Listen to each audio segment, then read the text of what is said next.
local news about local people. This is Newslink Indiana. Hello, thanks for visiting newslinkindiana.com. I'm Chris Bavender. Controversy still swirls around plans to build an annex on the south lawn of the Winchester Courthouse. Newslink Indiana's Jason Luzak tells us about a plan to create community consensus. The contracts have been signed, but the Winchester Annex has been put on hold while the community debates its options. Whenever you start changing something that's been in place that long, you're going to meet some opposition. Ron Schiflant is a Randolph County Commissioner steering a special committee intended to quell the controversy surrounding the annex plan. The original plan included an annex on the south lawn and a partial renovation of the old courthouse. This plan would cost up to $5 million. Try to get a decent cross-section. Hopefully we've done that. Although the original plan may still be built, many who oppose the annex were happy there will be a discussion.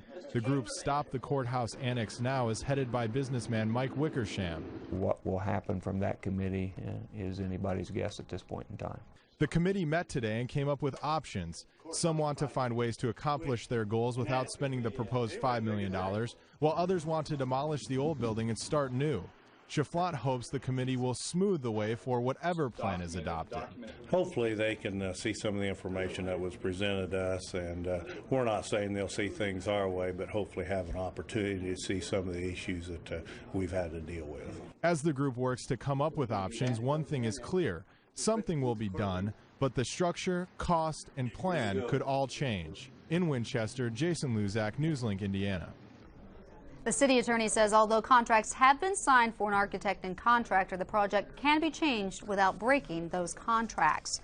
Richmond wants to tax dining out to help fund a conference center, but Newslink Indiana's Jamie Jones has discovered the proposal has left a bitter taste in the mouths of nearby restaurant owners. The Richmond Holiday Inn has big plans. It wants to add a conference center to attract business to the city. The inn purchased 9 acres of land where a trailer park once stood. Carla Eberwein says Richmond needs a conference center. There's no place for our local corporations to book their meetings.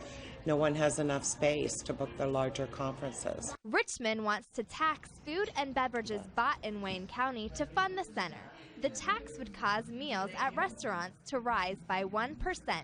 Every larger city has a food and beverage tax to support getting larger entities that serve food and beverage into their cities. But restaurant owners in neighboring Centerville see a problem with the tax. Corinne Miller of Adair Spice of Life says if the Holiday Inn wants the center, they should pay for it themselves. I don't feel like restaurants that possibly will not benefit, and in fact probably will not benefit from anything the Holiday Inn does, should have to pay the taxes to put it in. Corinne believes restaurant tax dollars should pay to keep businesses in downtown Richmond rather than fund a conference center. Those in favor estimate the food and beverage tax would generate about $700,000 a year to fund the conference center and other Richmond projects. Today marks the 1-month anniversary since President Bush gave money for disaster assistance to Indiana. Newslink Indiana's Molly Fry explains how FEMA recovery workers wait to help those in need. After the ice storms, the Muncie Recovery Center had long lines of victims waiting for help. Today in Marion, it was the workers who waited. They waited to add more disaster assistance to the $8.4 million already provided to Indiana storm victims. After 2 hours of waiting, someone needs help. And my trailer was covered with ice, like about that thick, just all of it. Thompson, like many others in Grant County, was hit hard during the ice storm. 3 kids, a dog, 2 cats, 2 tanks of fish. Yeah, it was rough with no power. Before the Disaster Recovery Center opened in Marion, 137 Grant County residents were approved for disaster assistance, totaling more than $145,000. For Thompson, the money will go a long way.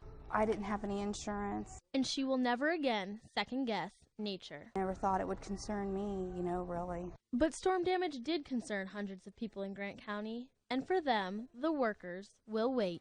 We don't actually expect each and every applicant to come in, but we want them to know that we're here. In Marion, Molly Fry, Newslink, Indiana.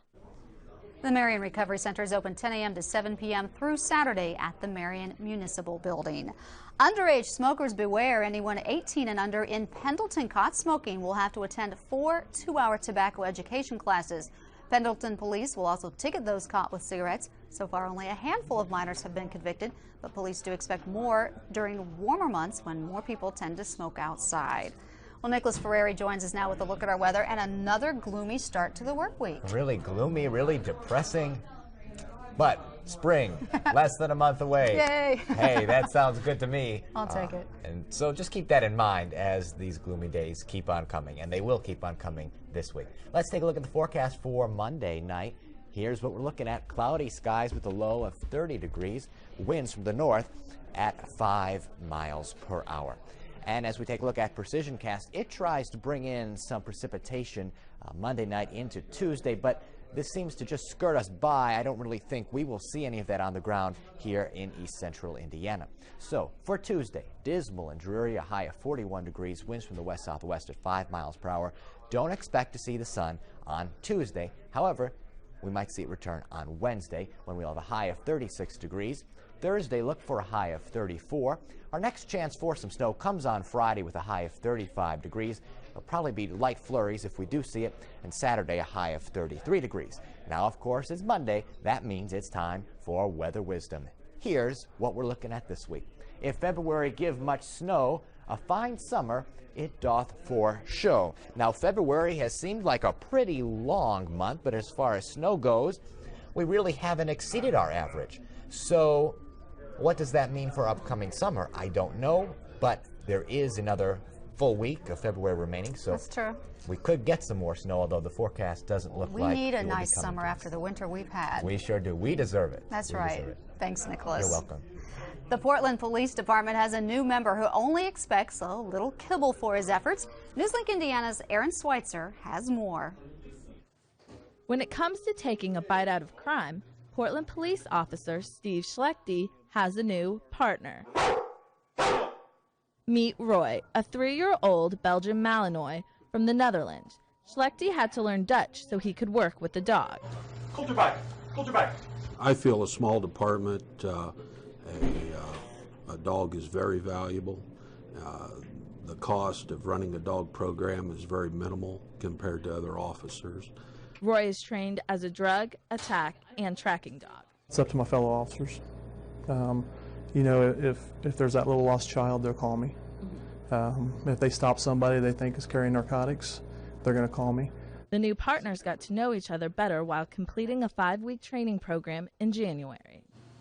I trust this dog to the end. Schlechte trusts Roy so much, he let me help with the attack training. The two practice Roy's skills every night, so he'll be ready when needed. He really excelled in his area searching. He does really good in the woods, really in open fields, and his detection work. His detection work is good. He's good all the way around. And instead of a paycheck or even treats, Roy's reward for a job well done, a tennis ball. In Portland, Aaron Schweitzer, Newslink, Indiana. Officer Schlechte plans to take Roy to elementary schools for demonstrations. That is Newslink, Indiana. For Nicholas Ferreri, I'm Chris Bavender. Thanks for joining us. Join us again Tuesday for more news at newslinkindiana.com.